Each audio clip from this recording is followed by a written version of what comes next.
Okay, so the Math Excel question 3, it's just revisiting what we did last week to repractice. So it says something like this. Okay, 4 over x squared minus 1. So what do you have to do to get rid of the fractions and the fractions? Multiply. And what are we multiplying by? X squared, your bottom denominator. Perfect. Okay, so I gotta distribute to both. And so my 2x times x squared is going to give me 2x squared over x. Well, one of those x's will cancel. So that leaves me with 2x plus x squared. And when I distribute on the bottom, I'm going to be left with 4, minus x squared. Everybody with me on that so far? Okay, now the next step to simplify is that I need to see if I can cancel anything out. And in order to do that, I need to factor. So I can factor an x out, and I'm left with 2 plus x. And this is a perfect square, so I would have 2 minus x and 2 plus x. Good with that? Which then, these two now will cancel, and so my answer is just going to be x divided by 2 minus x. Better? Is that the one you were... that's the one everybody's had questions on. And it was from last week. It was doing them from last week where you had to distribute to both parts, but then it also was bringing in that you needed to factor out. That was from last quarter, maybe even second quarter that we did. Okay, better? All right, then, do you want this? All right, then, let's do a couple more examples for this section. There are 2 objectives. Yesterday, we were doing inverses just by looking at ordered pairs and by graphs. Today we're going to do it based on the actual equations, and we have 2 objectives. We're going to verify their inverses, and then we're going to actually find and calculate out what the inverse is. All right? Good so far? Okie dokie then. So when we are verifying that they're inverses, basically what you want to do is you're saying that, or the rule is that if we have an f of x and it's related to an inverse, okay, we can tell algebraically they're inverses if you set the composites equal to each other. Okay, so if we have the f composed of g, set that equal to the or g composed of f is equal to f composed of g. If your results, once you simplify,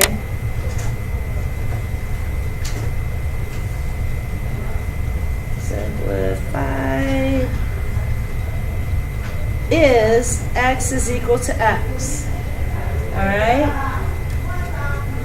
Then they are inverses.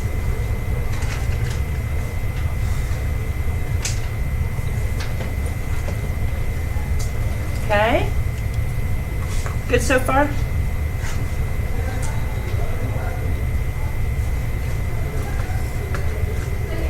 All right, so we're going to do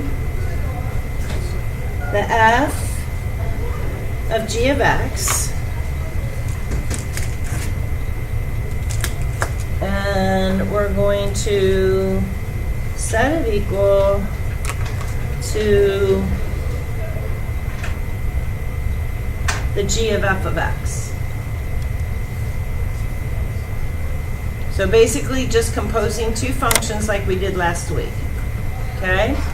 All right, so the first one, my f of x is 5 times, this is my x, plus 8. And I'm going to put my g of x in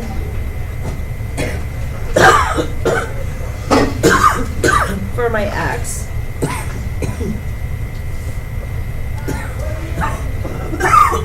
So I would have 1/5 of x minus 8.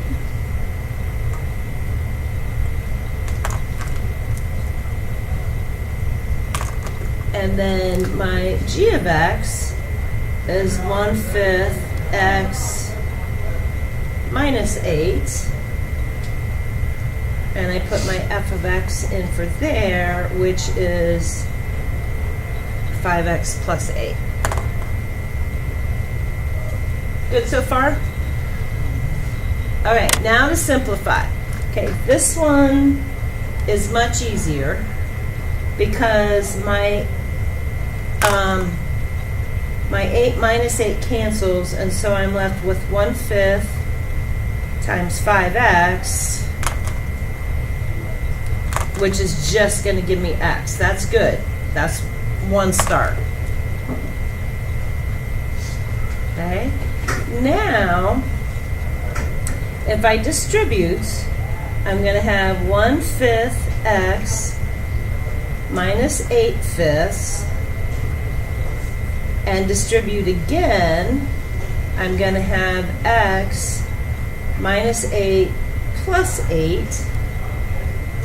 Oh, and look, my 8's cancel. And so I get x is equal to x, which is perfect. That's what I want. So that means that the f of x and the g of x's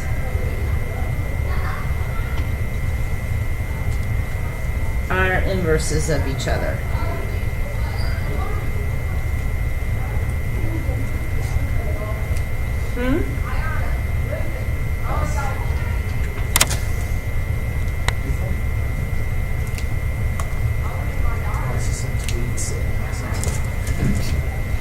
All right, good on that part.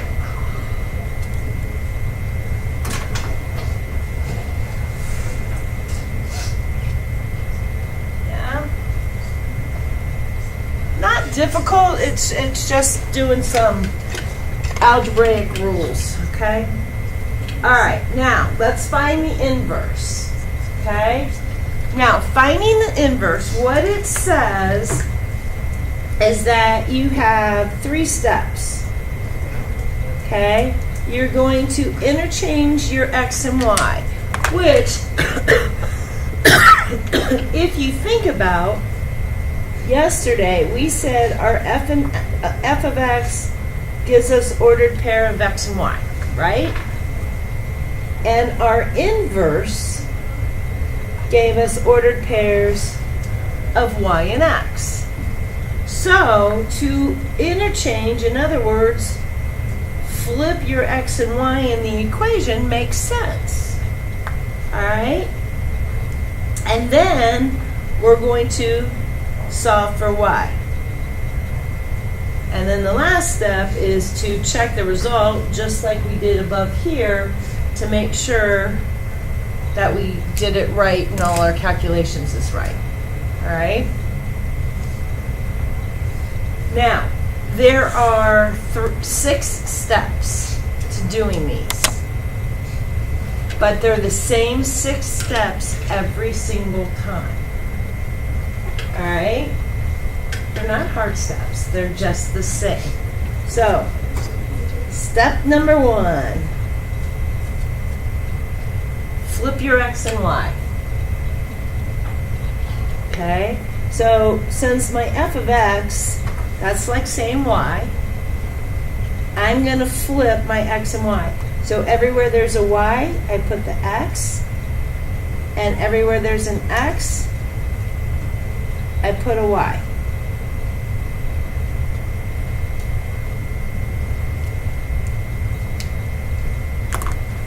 Okay, good so far?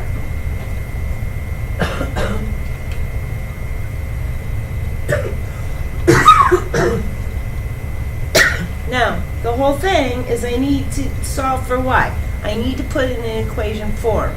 So that means I need to get y by itself, everything else on the other side, right?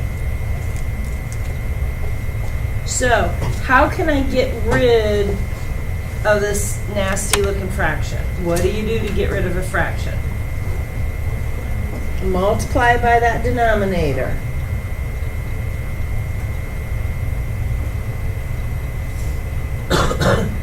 Which is going to give me x times 3y minus 7 is equal to 4y.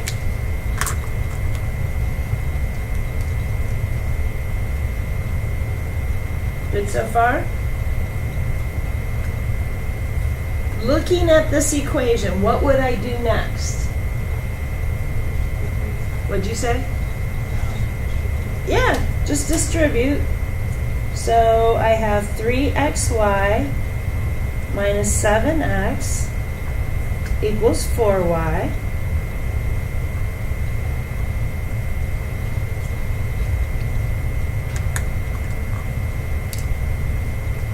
Good? Okay, now remember, I want y on one side and everything else on the other. So that means I need to get all the y's on one side and the rest on the other side. So I'm going to subtract 4y and I'm going to add 7x and I'm going to be left with 3xy minus 4y equals 7x.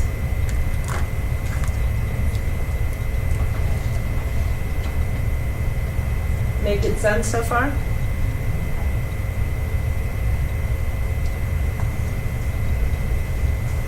Now I want to get y by itself. What can I do to get y by itself?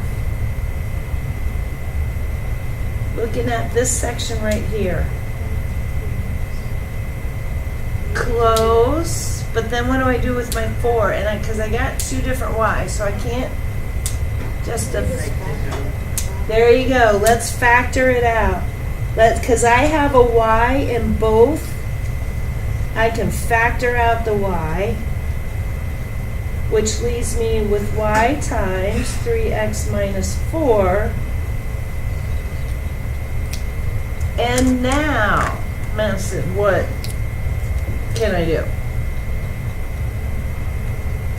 Divide by the 3x minus 4. Perfect.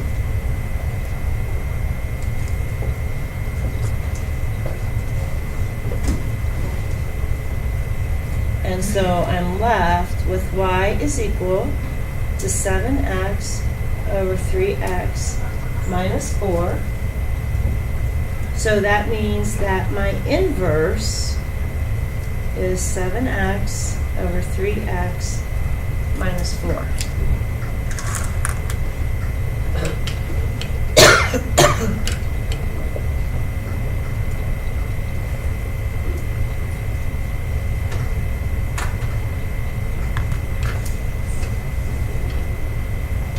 All right, now, just lots of steps, okay? Not difficult, just multiple. All right, let's do another one.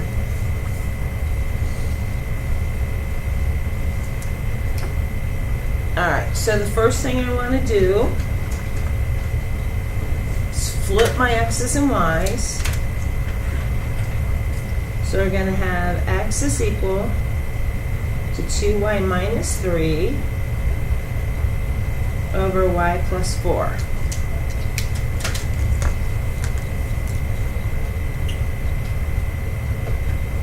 What do I want to do next? Multiply, so I'm going to have x times y plus 4 equals 2y minus 3.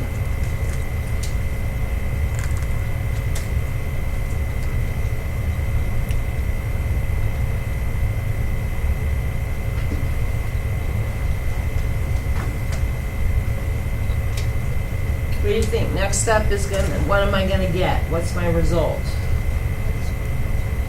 xy plus 4x equals 2y minus 3. Perfect.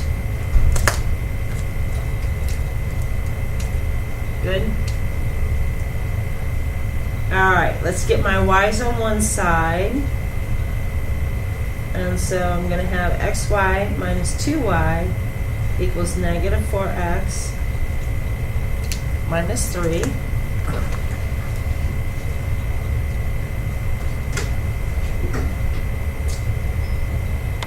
Yes? Factor out that y.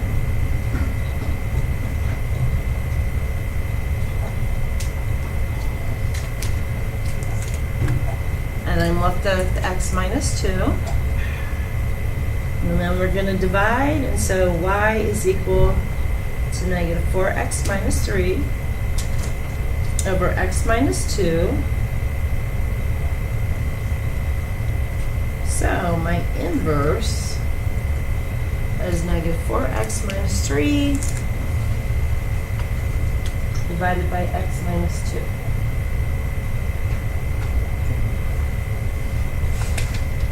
Good.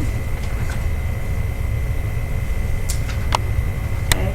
All interconnected kind of thing. So, you have the Math Excel due tomorrow. Or no, yeah, due tomorrow. Is it tomorrow at 3? Okay. We're going to do evens on this back page. Tomorrow's going to be a work day. But you need to be able to do these, then, which is what we were doing yesterday, then verifying that they're the inverse, which is the first problem, and then doing the one-to-one finding the inverse and checking your answer on the back. Friday's going to be the quiz. There's going to be, and I have a bunch of papers to hand back, I'll do here in a minute, your domain for the quiz yesterday. That's going to be on it again, and then you'll have one like each of these for the quiz thing on Friday. Okay? Good? Questions? Comments? Concerns? Yeah. Yes, you may.